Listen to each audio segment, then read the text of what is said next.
Isaac could tell a great ghost story. He knew exactly how to tell it with all its little intricacies and subtleties. He was pretty much a normal kid. He went to school and got subpar grades, froze up whenever he talked to girls, and found most of his friends becoming distant as they began to think more and more with their little heads.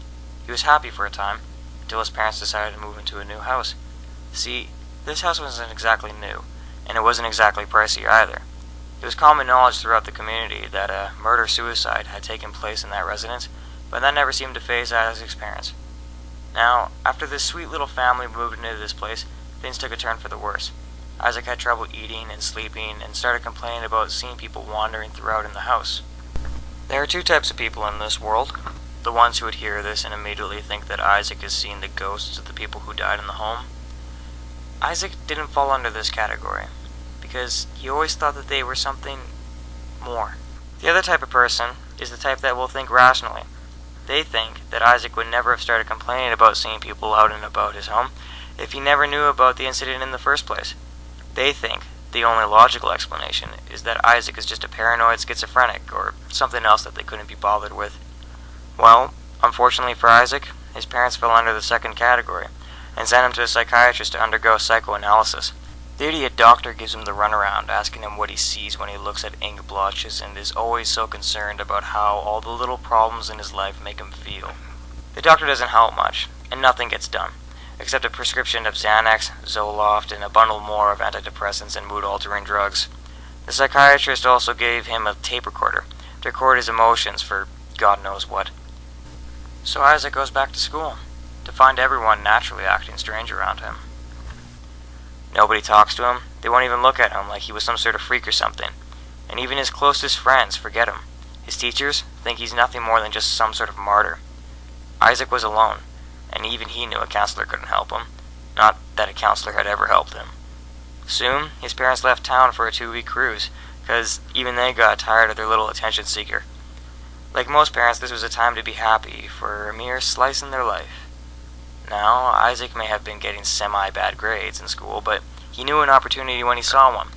He wouldn't need to face the world of high school for 2 weeks, and he could have a break from his nightmare of a life. So, he skipped. And the sad thing was that not one single person noticed. It was as if he was invisible. The last time anyone ever saw Isaac was about a week into his little escapade. He was shopping at a local store for some food, and he took a detour to buy a movie. The cashier stared at Isaac as if he never saw him before in his entire life. Yet Isaac peered at him as if he was an old friend. There was a time where the two were inseparable buddies.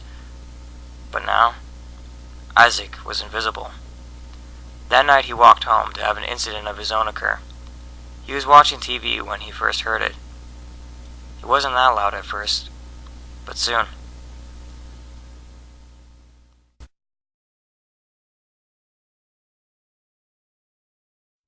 Isaac then reached for his recorder and started it up. He could at least maybe prove that he wasn't crazy, or that he was.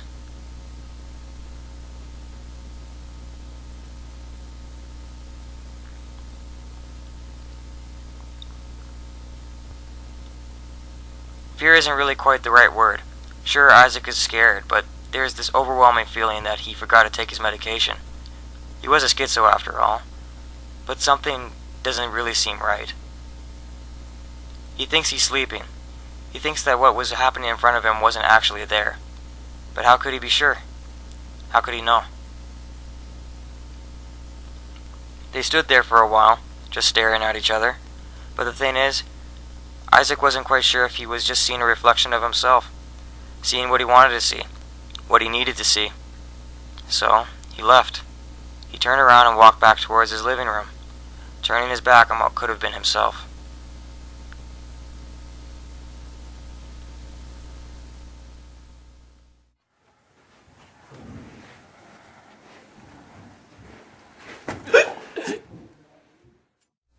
Fear isn't really quite the right word. It was as if an overwhelming numbness was released from him as his breaths became shorter. The shock subsided and his weariness ended. He knew.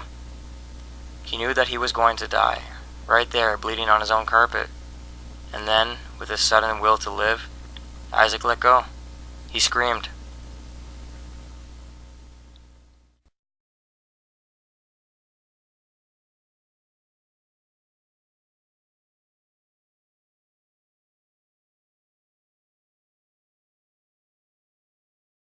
The last thing you can hear on that little recorder is the last remnants of a person's life. Very few have ever heard the recording because so few knew Isaac. They say the last thing you can hear on it is him pleading. He was pleading to wake up from his nightmare that so few called a life. Wake up, Isaac.